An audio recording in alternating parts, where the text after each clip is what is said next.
गौतम, समग्र प्रदेश समाचार से। एक कहावत है कि अहंकार जब इंसान को आ जाता है और एक मूर्खों की टोली इकट्ठा हो जाती है तो मूर्खों को अहंकार बहुत आता है। वर्तमान सरकार और वर्तमान भारतीय जनता पार्टी में नेता नहीं है, कोई नेता तो एक भी नहीं है, बस चटुकार लोग हैं। केवल एक ही व्यक्ति के चरण वंदन करना चाहते हैं। वो ये जानते हैं कि आज हम जिस पद पे हैं ये सिर्फ मोदी की वजह से है, इसलिए वो कोई भी भाषण हो, कोई भी बात हो, मोदी जी के चरण चुंबन में लग जाते हैं। एक नेता तो कहता है कि पूरे देश, पूरे सैनिक, पूरे देश, माँ बहन बेटियां सब मोदी के चरणों में नतमस्तक हैं।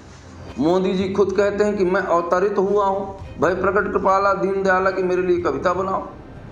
इस तरह से भारत में राजनीति का गिरा दौर चल रहा है। अभी एक और नेताजी प्रजापति मध्य प्रदेश विधायक हैं, इन्होंने एक भाषण दिया कि मोदी जी के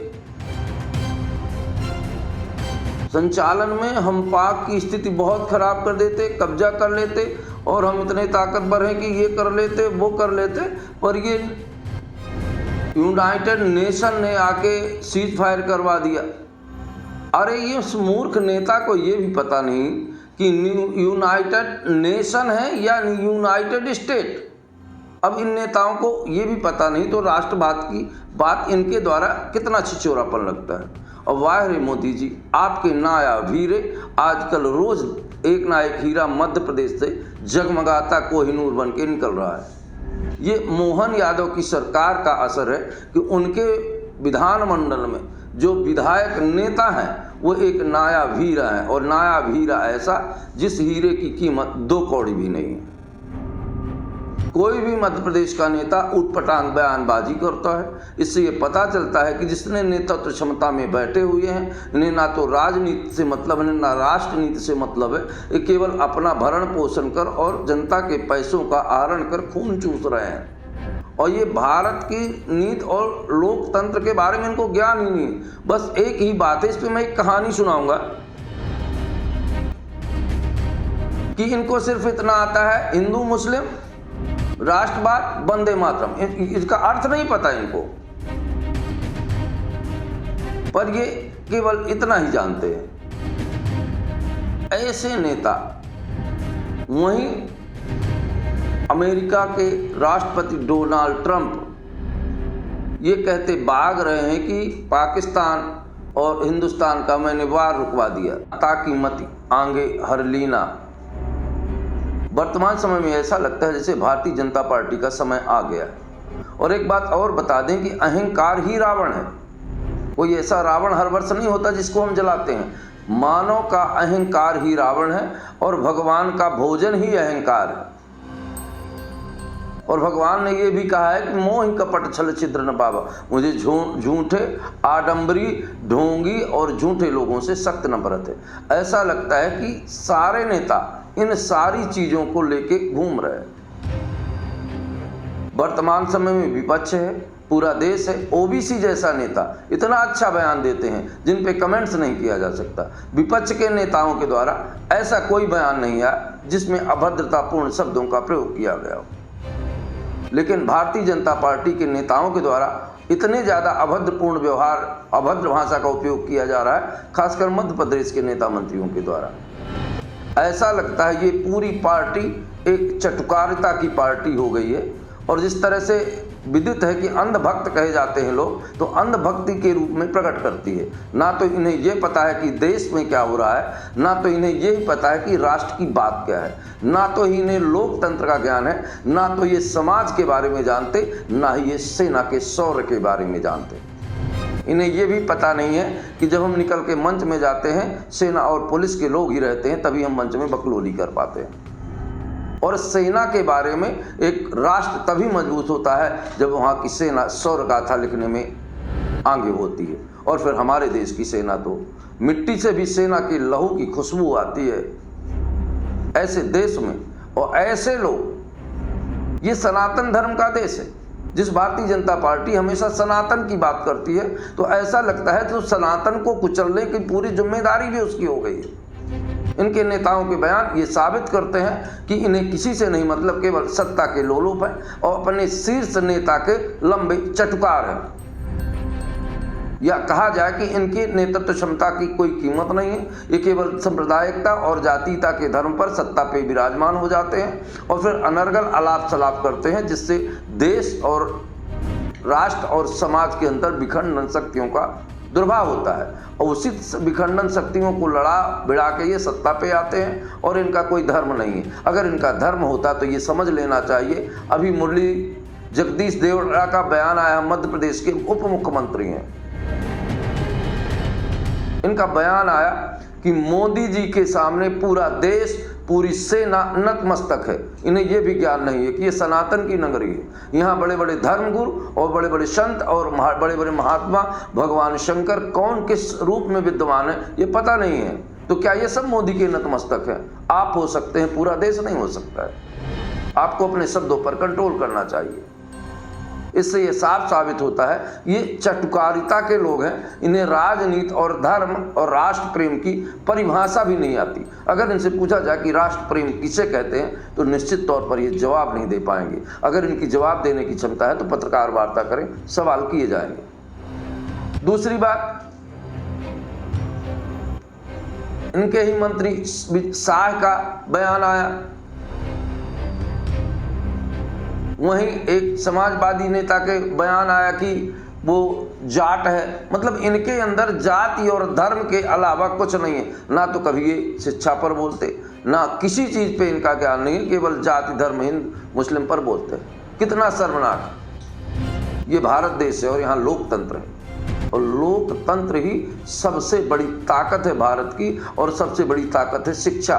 तो इनको इन बात से मतलब नहीं, क्योंकि इन्होंने शिक्षा तो देखा नहीं और लोकतंत्र की परिभाषा इन्हें आती नहीं। तो अनर्गल आलाप करना इनकी प्रमुखता है। वहीं देखिए मध्य प्रदेश के सीएम मोहन यादव ने कहा कि जो कोर्ट करेगा हम करेंगे। तो आप पार्टी के मुखिया बन के काहे घूम रहे हो भाई? पार्टी के अंदर के दायित्वों को संभालने की क्षमता होना चाहिए।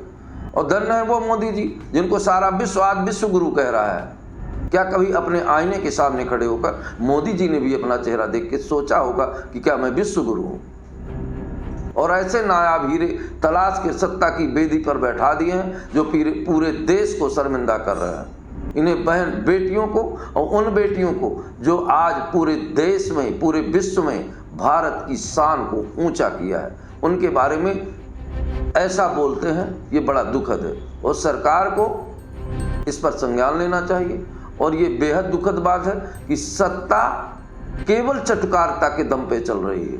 वो चाहे शीर्षस्थ नेता हो, चाहे उसके छोटे नेता हो, ऐसा नहीं होना चाहिए। आदमी के अंदर न्याय और अन्याय को बोलने की परिभाषा होनी चाहिए और न्याय अन्याय को बोलने की क्षमता होना चाहिए। और फिर ये तो यार हिंदुस्तान है। हिंदुस्तान में हमेशा अन्याय के विरोध में लोग खड़े हुए हैं, पर यहाँ आज की तारीख में केवल एक व्यक्ति का नाम लेकर सब अपनी कुर्सी को आगे लाना चाहते हैं। वहीं कुछ और छोटे नेता जो पहली बार ही पद की शक्ति पा गए हैं वो भी बोलते हैं कि समर्थन में हम विजय शाह के बयान पर। अरे इन्हें शर्म आनी चाहिए। कौन सी किताब पढ़े हैं और कौन सी चक्की का आटा खाए हैं? एक वो पिक्चर आई थी शोले, उसमें कहा गया था कि रामगढ़ के लोग कौन सी चक्की का आटा खाते हैं। तो ऐसे लोग कहाँ से आते हैं जिन्हें अपने भारत की गरिमा को स्वयं विखंडित करते हैं और कहते हैं हमने 10 बार माफ़ी मांग लेंगे। अरे कोई किसी को गंदे शब्दों का इस्तेमाल कर दे या दुर्व्यवहार कर दे तो क्या माफ़ी मांगने से ख़त्म हो जाता है? इसलिए वाणी विनम्रता वाणी का आभूषण है और वाणी को विनम्रता के साथ इस्तेमाल करें। आज भारतीय जनता पार्टी को ये घोषणा करनी पड़ी कि मैं अपनी पार्टी के नेताओं को भाषण देना और बोलना सिखाऊंगा। क्या पार्टी के जो नेता हैं ये गूंगे बहरे और पार्टी भी मान चुकी ये अच्छे और योग्य लोग नहीं? इन्हें शर्म आनी चाहिए। वहीं कांग्रेस वालों ने बेशरम के पेड़ लेके इनका विरोध किया। अब इन दोनों चीज़ों का अर्थ समझने की बात है कि ये इसे किस रूप में देखते हैं। पर मैं तो इतना जरूर कहूंगा कि भारत माता की जय, भारत माता की जय, भारत माता की जय। विजय शाह मुर्दाबाद, मुर्दाबाद, मुर्दाबाद। विजय शाह मुर्दाबाद, मुर्दाबाद, मुर्दाबाद। विजय शाह मुर्दाबाद, मुर्दाबाद। विजय शाह इस्तीफा दो, इस्तीफा दो।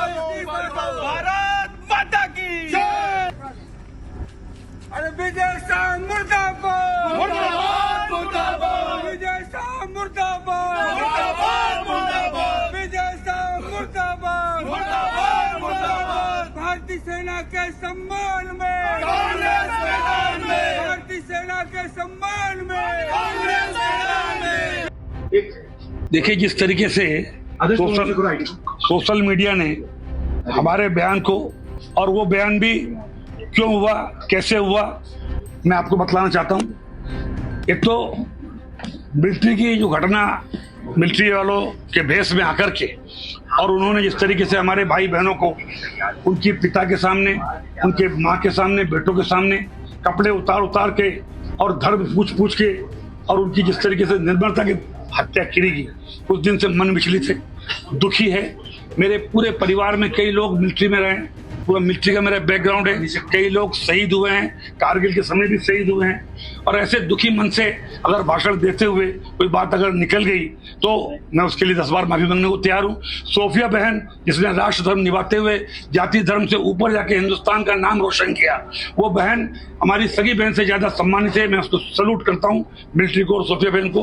हम कभी सपने में नहीं सोच सकते कि उसके दिल में इतना सा भी कोई बात आए। फिर भी जो चल रहा है, मैंने कहा किसी समाज और धर्म को भी अगर मेरी बातों से चोट पहुंची हो तो मैं 10 बार माफी मांगूंगा। कांग्रेस हमलावर है, कांग्रेस कह रही है कि आपको इस्तीफा देना चाहिए, क्या कांग्रेस के करने की मांग की है? कांग्रेस के मामले में ठीक जिन्होंने हमारी बेटियों के सिंदूर उजाड़े थे, वही कटे पिटे लोगों को हमने उन्हीं की बहन भेज करके उनकी ऐसी की तैसी करवाई। एक बार मोदी जी के लिए जोरदार ताली बजाएं।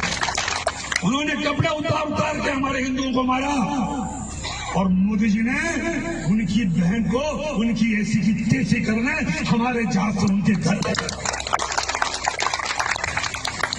अब मोदी जी कपड़े तो उतार नहीं सकते थे, इसलिए उनके समाज की बहन को भेजा कि तुमने हमारी बहनों को अगर विधवा किया है तो तुम्हारे समाज की बहन आके तुम्हें नंगा करके छोड़ेगा।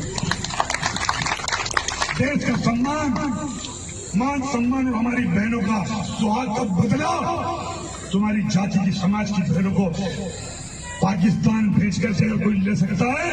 और उन्होंने कहा था